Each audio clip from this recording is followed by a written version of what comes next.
नमस्कार दोस्तों, आप सभी का study for UPPSC with Amit के इस यूट्यूब चैनल पर बहुत बहुत स्वागत है।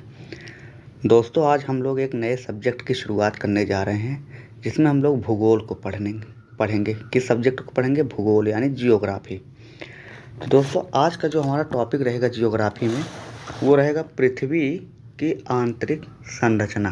पृथ्वी की आंतरिक संरचना यानी इंटरनल स्ट्रक्चर ऑफ अर्थ। तो आज हम लोग इसी के बारे में अध्ययन करेंगे। और आप कोई भी एग्ज़ाम देंगे, यूपीएससी, यूपीपीसीएस या उससे नीचे आएंगे तो यूपीट्रिपल और सभी एक दिवसीय एग्ज़ाम के लिए भी यह महत्वपूर्ण होगा। और यूपीपीसीएस प्री कम मेंस में भी यह आपके लिए बहुत ही लाभदायक होगा। तो आप लोग इसमें बने रहिए। टॉपिक जो है स्थल मंडल, हम लोग ये स्टार्ट कर रहे हैं। स्थल मंडल में सबसे पहला टॉपिक क्या है? पृथ्वी की आंतरिक संरचना। इसके बाद हम लोग महाद्वीपीय विस्थापन सिद्धांत पढ़ेंगे। इसके अलावा वेगनर का सिद्धांत पढ़ेंगे और ऐसे ही अपना पूरा स्थल मंडल जो है वो पूरे विस्तार पूर्वक इसका अध्ययन करेंगे। लेकिन आज जो हम लोग शुरू करने जा रहे हैं, तो आज हम लोग शुरू करेंगे पृथ्वी की आंतरिक संरचना यानी इंटरनल स्ट्रक्चर ऑफ अर्थ। तो इसको पढ़ने से पहले हमें इसमें देखना होता है कि इसकी यानी पृथ्वी की आंतरिक संरचना जो है, इसकी जानकारी का स्रोत क्या है। तो चलिए देखते हैं कि जानकारी का स्रोत क्या है। तो जानकारी का स्रोत जो है, इसका दो भागों में इसके जानकारी के स्रोत को विभाजित किया गया है। तो पहला है प्रत्यक्ष स्रोत या डायरेक्ट सोर्स। इसमें सबसे पहले आएगा वाल्कोन यानी ज्वालामुखी से हमें इसकी जानकारी मिलती है। इसके अलावा वेधन यानी ड्रिलिंग से भी इसका साक्ष्य हमें या स्रोत हमें देखने को मिलता है। तो ड्रिलिंग जो है वो मैक्सिमम 12 किलोमीटर की गहराई कोला प्रायद्वीप में हमें देखने को मिली है, जो कि यह जो है इतने ही गहराई से हमें पृथ्वी की आंतरिक संरचना की पूर्ण जानकारी नहीं मिल सकती। तो यह एक स्रोत है, लेकिन पूर्ण जानकारी इससे हमें नहीं मिली है और ना ही ज्वालामुखी से हमें पूर्ण जानकारी मिली है। लेकिन यह एक प्रत्यक्ष स्रोत है कि इससे हमें जानकारी मिलती है।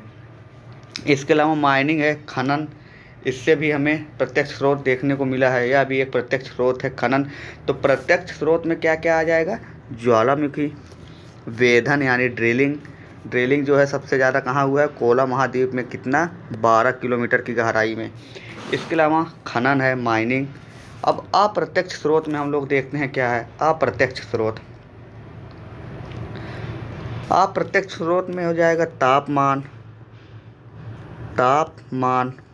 इसके अलावा घनत्व, इसके अलावा गुरुत्वाकर्षण बल, इसके अलावा दाब, भूकंपीय तरंगे और उल्कापिंड। क्या क्या हो गया? तापमान, घनत्व द्वारा, गुरुत्वाकर्षण बल, दाब और भूकंपीय तरंगे और उल्कापिंड के द्वारा हमें अप्रत्यक्ष स्रोत क्या है इसके? तापमान, घनत्व, गुरुत्वाकर्षण बल, दाब और भूकंपीय तरंगे और उल्कापिंड, ये अप्रत्यक्ष स्रोत हैं हमें पृथ्वी की आंतरिक जानकारी। तो दोस्तों, यहाँ पर भूकंपीय तरंगे हमारे कितने प्रकार के होते हैं? तो भूकंपीय तरंगे जो हैं वो 3 प्रकार के मुख्यतः होते हैं, लेकिन हमें इस चैप्टर में पी और एस के बारे में जानकारी लेनी है। पी तरंगे और एस तरंगों को हम लोग इसमें देखेंगे, P waves and S waves. तो पी वेव्स जो होता है ये प्राथमिक तरंगे इसे कहा जाता है। पी वेव्स को क्या कहते हैं? प्राथमिक तरंगे। पी वेव्स जो होता है वो किसी भी माध्यम यानी ठोस, द्रव, गैस तीनों माध्यम में प्रवेश कर सकते हैं। पी तरंगे ठोस, द्रव और गैस तीनों माध्यमों में प्रवेश कर सकते हैं। इसके अलावा इसकी गति जो होती है, गति 6 किलोमीटर प्रति सेकंड से 15 किलोमीटर प्रति सेकंड होती है, यानी सबसे अधिक गतिशील होती है। पी तरंगे जो होती है ये सबसे अधिक गतिशील होती है, 6 किलोमीटर प्रति सेकंड से 15 किलोमीटर प्रति सेकंड तक। इसके अलावा जो पी तरंगे हैं ये अनुदैर्ध्य चलती हैं। तो ये हमारा क्या हो जाएगा, पी तरंगे। इसके अलावा एस तरंगे अब हम लोग देखेंगे। एस वेव्स या इसी को द्वितीय तरंगे, द्वितीयक तरंगे या द्वितीयक तरंग कहते हैं। तो गति जो होती है इसकी कम होती है, पी तरंगों से काफ़ी कम इसकी गति होती है। 5 किलोमीटर से 7 किलोमीटर प्रति सेकंड तक होती है इसकी गति। यह सिर्फ ठोस माध्यम में चलती है या गति करती है, और यह एक अनुप्रस्थ तरंग है, अनुप्रस्थ तरंग है। यहाँ पर एक हम लोग डायग्राम के द्वारा समझ लेते हैं कि दोस्तों ऐसे ये है हमारा, इस भाग में एक होता है जिसे हम लोग फोकस या उद्गम कहते हैं, उद्गम या फोकस हम लोग इसे कहते हैं।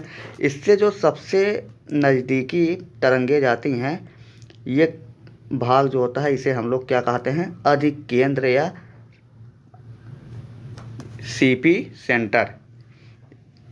तो आशा करते हैं आपको इतनी बातें समझ में आ गई होंगी।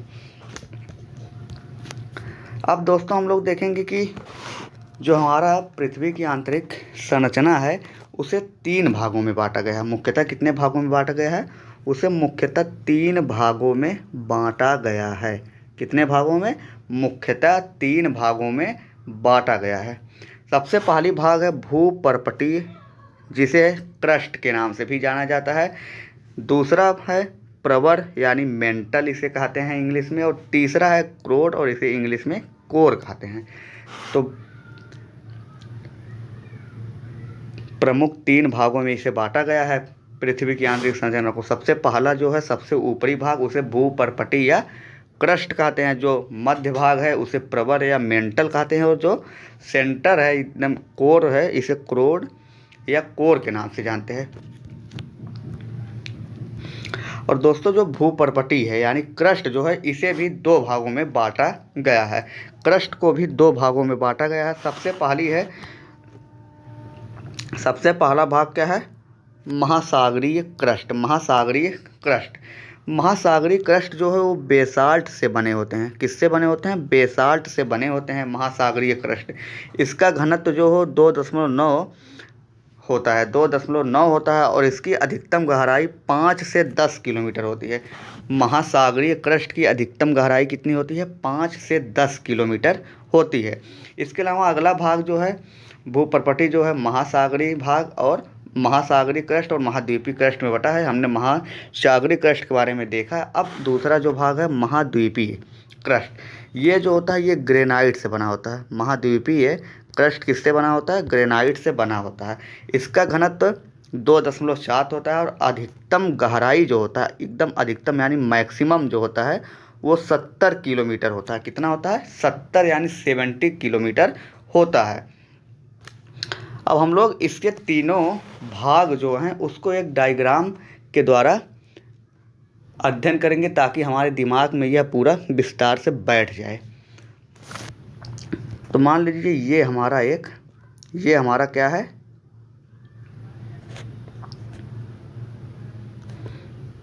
ये हमारा डायग्राम बना हुआ है। तो आप लोगों को इसको देखना है अच्छे से और समझना है। दोस्तों ये जो डायग्राम हमारा बना है, मान लीजिए यह एक तरबूज के आकार का एक तरबूज है। उसे हमने तरबूज की एक हिस्सा को हमने काट लिया है। तरबूज कोई था, उसके एक हिस्से को हमने काट लिया है। तो ये जो हो गया क्या हो जाएगा, ये त्रिज्या हो जाएगा। क्या हो जाएगा, त्रिज्या हो जाएगी।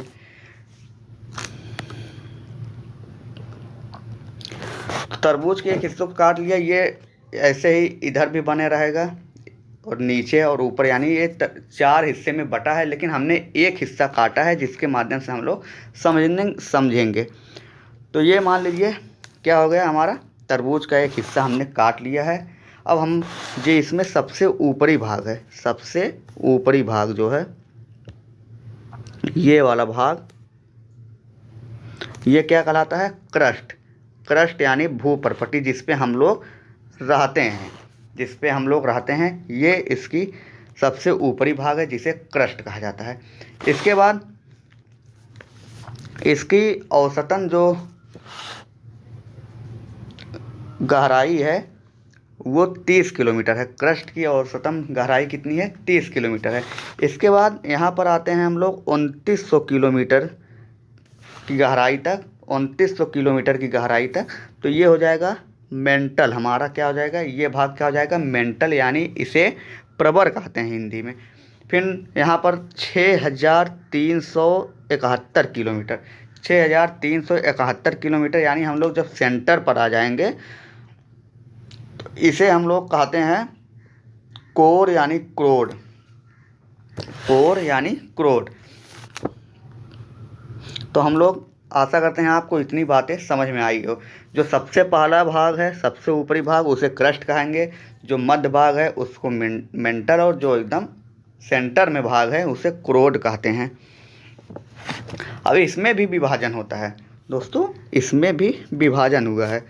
इसमें जो क्रस्ट है 30 किलोमीटर की दूरी पर, ये मेंटल वाला जो भाग है इसमें 700 किलोमीटर में दो भागों में बांट दिया गया। 700 किलोमीटर में दो भागों में बांट दिया गया। एक को कहा जाता है अपर मेंटल और एक को कहा जाता है लोअर मेंटल। अपर मेंटल और अपर और लोअर मेंटल। इसके अलावा जो वाय है वो कोर है, इसको भी वाय कोर और आंतरिक कोर में विभाजित कर दिया गया है। तो जो सबसे पहले इसमें जो क्रस्ट है, क्रस्ट की जो है इसे हम मोहों की असंभवता कहते हैं। जो क्रस्ट है उसको हम मोहों की असंभवता कहते हैं। इसके अलावा मेंटल में जो 700 किलोमीटर की गहराई है, इस क्षेत्र को रेपिटी की असंभवता कहते हैं, रेपिटी की असंभवता कहते हैं। और जो मेंटल और वाय कोर को एक दूसरे से अलग कर रही है, या उसे हम लोग कहते हैं गुटेनबर्ग की असंभवता। और एकदम लास्ट में जो आंतरिक बाह्य कोर और आंतरिक कोर को विभाजित करती है उसे लेहमैन की असंभवता कहा जाता है।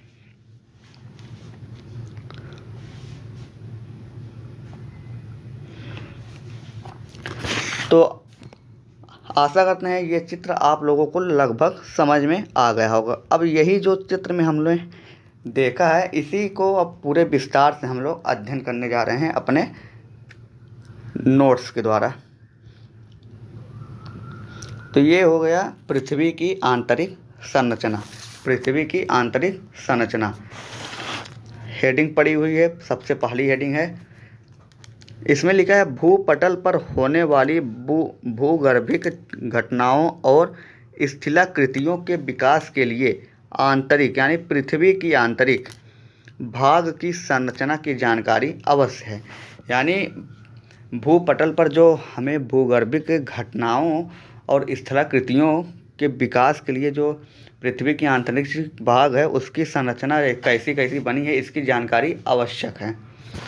पृथ्वी की आंतरिक संरचना की जानकारी के मुख्य दो स्रोत हैं, हमने जैसे अभी देखा, प्रत्यक्ष स्रोत और अप्रत्यक्ष स्रोत।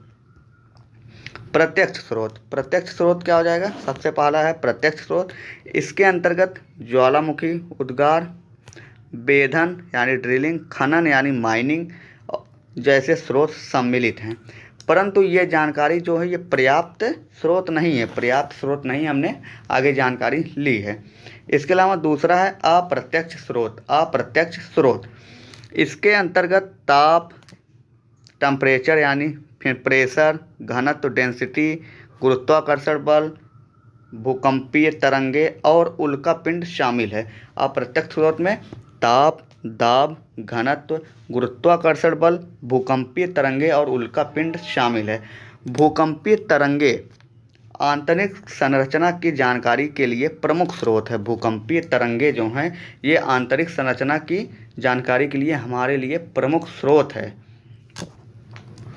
इसके अलावा पी तरंगे, अब आगे हमने देखा था पी तरंगे के बारे में कि पी तरंगे जो होती हैं ये भूकंप के उद्गम से सबसे पहले उत्पन्न होती हैं।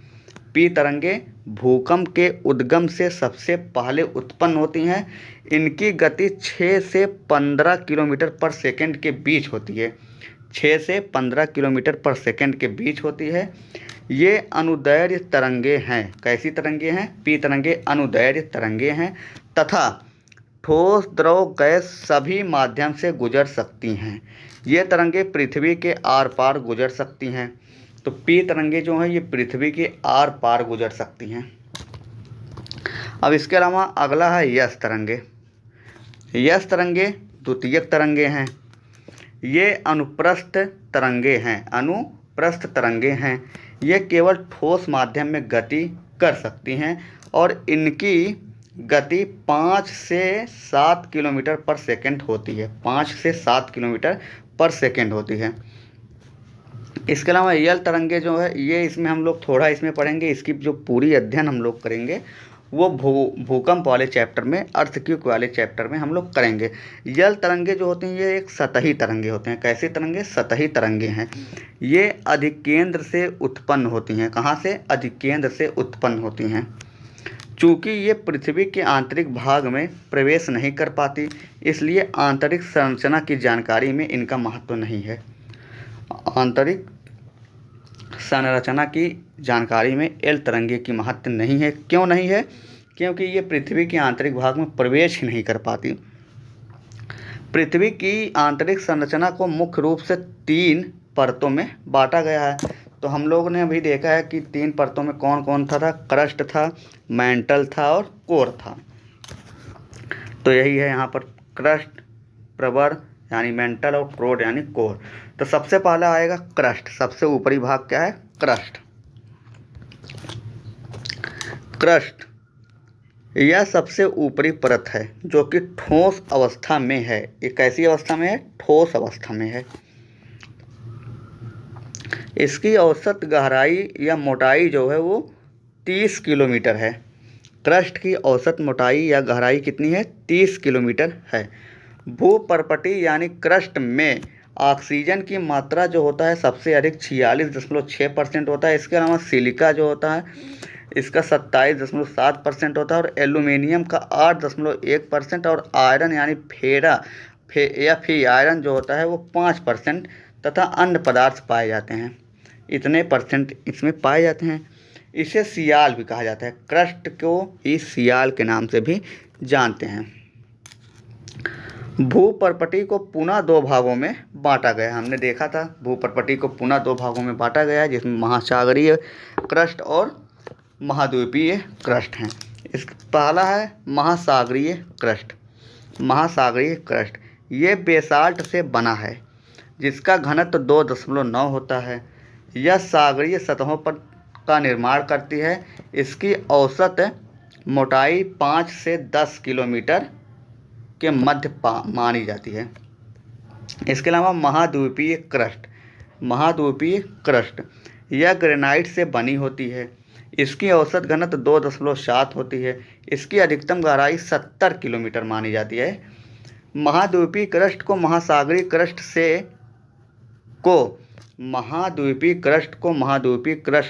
महासागरीय क्रस्ट को अलग करने वाली अलग करने वाली असंबद्धता को कोनराड असंबद्धता कहते हैं। कोनराड असंबद्धता कहते हैं। महासागरीय क्रस्ट को महाद्वीपीय क्रस्ट से अलग करने वाली असंबद्धता को कोनार्ड असंबद्धता कहते हैं जो कि 10 किलोमीटर की गहराई पर स्थित है। क्रस्ट के निचले भाग में घनत्व बढ़कर 3 हो जाता है और यहाँ पी तरंगों की गति में भी वृद्धि हो जाती है। इसे मोहो की असंबद्धता के रूप में पहचाना गया है जो कि क्रस्ट को मेंटल से अलग करती है। तो यहाँ पर हमने चित्र में देखा था ये जो भाग है क्रस्ट वाला भाग और मेंटल वाला भाग, इसको अलग करने को क्या कहा? मोहो की असंबद्धता कहते हैं। इसकी जो घनत्व है 3 होती है, 3.0 इसकी घनत्व होती है और यहाँ पर कोनराड की असंबद्धता इसे कहा जाता है।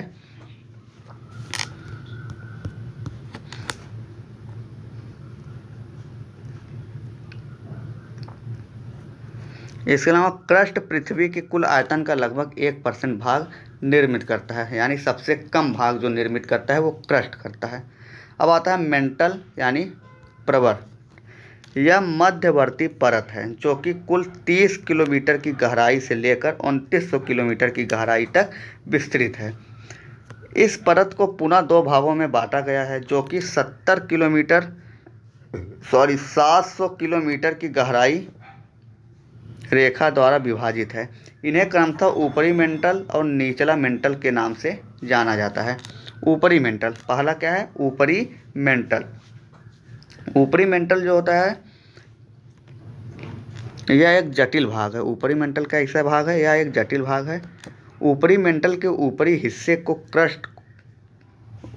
और क्रस्ट को शामिल करते हुए कुल 100 किलोमीटर की मोटी परत स्थल मंडल कहलाती है। क्या कहलाती है? ऊपरी मेंटल के ऊपरी हिस्से और क्रस्ट को शामिल करते हुए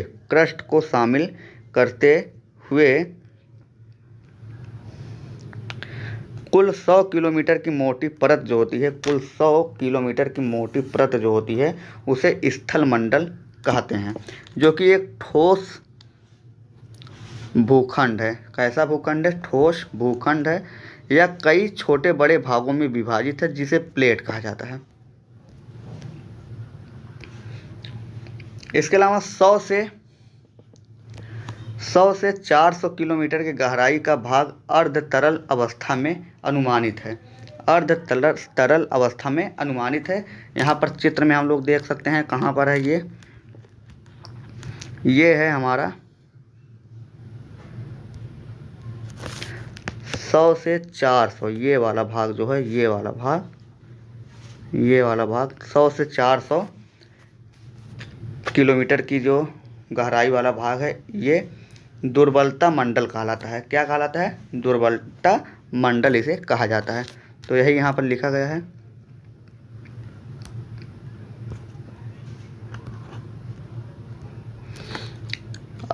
वह अर्ध तरल यानी आधा तरल अवस्था में भी है। 100 से 400 किलोमीटर की गहराई वाला क्षेत्र जो है वो आधा तरल यानी अर्ध तरल अवस्था में है। इसे पी तरंगे की गति में कमी आती है। यहाँ पर जो है पी तरंगों की गति में कमी आ जाती है। इसे कम गति का क्षेत्र यानी LVZ यानी लो वेलोसिटी जोन कहा जाता है, परंतु यस तरंगे यहाँ से गुजर सकती हैं, इसलिए इसे पूरी तरह तरल अवस्था में नहीं माना जाता है। इसे दुर्बलता मंडल यानी एथोस्फीयर के नाम से जाना जाता है। इसके अलावा स्थल मंडल इसी दुर्बलता मंडल पर तैर रहा है। स्थल मंडल जो है इसी दुर्बलता मंडल पर तैर रहा है। दुर्बलता मंडल कहाँ किस गहराई तक है? 100 किलोमीटर से लेकर 400 किलोमीटर के मध्य। यह एक अर्ध तरल है। दुर्बलता मंडल में रेडियोधर्मी पदार्थ की सक्रियता पाई जाती है। दुर्बलता मंडल में रेडियोधर्मी पदार्थ की सक्रियता पाई जाती है। इसे मैग्मा का चैम्बर भी कहा जाता है। ऊपरी मेंटल और निचले मेंटल को रेपिटी असंबद्धता पृथक करती है। ये है, जैसे देखिए ये चित्र है, ये हो गया ऊपरी और ये हो गया निचली। इसे कौन सी असंबद्धता? रेपिटी असंबद्धता पृथक करती है। ऊपरी मेंटल को और निचली मेंटल को रेपिटी असंबद्धता जो है ये पृथक करती है या अलग करती है।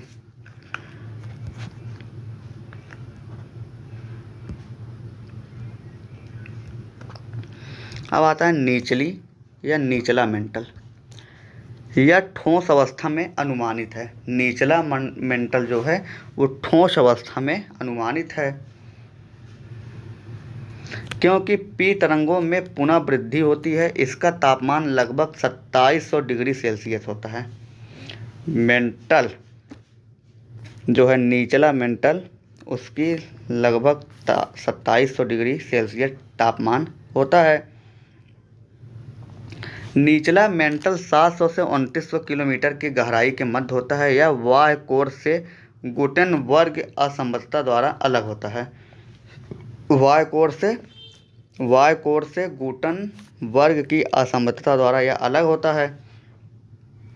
इसे ही विचर्ड भी कहते हैं। इस सीमा पर घनत्व 5.5 हो जाता है और यही पृथ्वी का औसत घनत्व भी है। यही पृथ्वी का औसत घनत्व है। तो पृथ्वी का औसत घनत्व क्या है? पृथ्वी का औसत घनत्व जो है वो 5.5 है। कितना है? 5.5। अब हमारा जो पृथ्वी की आंतरिक संरचना हमने बांटा था 3 भागों में। भूपर्पटी जो सबसे ऊपरी भाग था, दूसरा था मेंटल जो मध्यवर्ती भाग था, तीसरा था कोर जो है सबसे आंतरिक परत है। सबसे आंतरिक परत है जो कि भारी धातुओं जैसे निकिल और आयरन से निर्मित है, इसलिए इसे नीफे भी कहा जाता है। इसे पुनः 2 भागों में बांटा गया। पहला भाग है वाय कोर या आउटर कोर। यह 2900 से लेकर 5150 किलोमीटर की गहराई तक विस्तृत है। यह पूरी तरह से तरल अवस्था में है। वाय कोर जो है पूरी तरह से तरल अवस्था में है, क्योंकि यह तरंगे इसमें प्रवेश नहीं कर पाते। इसमें रेडियोधर्मी पदार्थों की अधिक सक्रियता है। इसका तापमान 4500 डिग्री से अधिक, जबकि घनत्व 10.5 होता है। पृथ्वी के इसी भाग में भूचुंबकत्व की उत्पत्ति होती है। तो अगर एग्जाम में पूछा जाए कि पृथ्वी की कौन सी भाग है जिसमें भूचुंबकत्व की उत्पत्ति या भूचुंबकत्व की उत्पत्ति हमें देखने को मिलती है, तो वह है वाय कोर। वाय कोर होती है। डायनमो थ्योरी की उत्पत्ति होती है। भूचुंबकत्व या डायनमो थ्योरी की उत्पत्ति होती है। वाय कोर को आंतरिक कोर से लेहमैन असंबद्धता अलग करती है। वाय कोर में पी तरंगे जो है वो पी तरंगों की गति 10 किलोमीटर पर सेकंड से अधिक होती है। आंतरिक कोरोड सबसे आंतरिक परत 5100 से लेकर 6371 किलोमीटर तक अर्थात पृथ्वी के केंद्र तक विस्तृत है। यह परत ठोस अवस्था में अनुमानित है, जिसका कारण भारी धातुओं की उपस्थिति और कुल परतों का अत्यधिक भार है। जिसका कारण क्या है? भारी धातुओं की उपस्थिति और कुल परतों का अत्यधिक भार, यानी कुल परत में क्या क्रस्ट हो गया, अपर मेंटल, लोअर मेंटल, वाय कोर सबका भार इसी में आ गया है, इसीलिए यह सबसे ठोस है। तो आंतरिक कोर क्या है?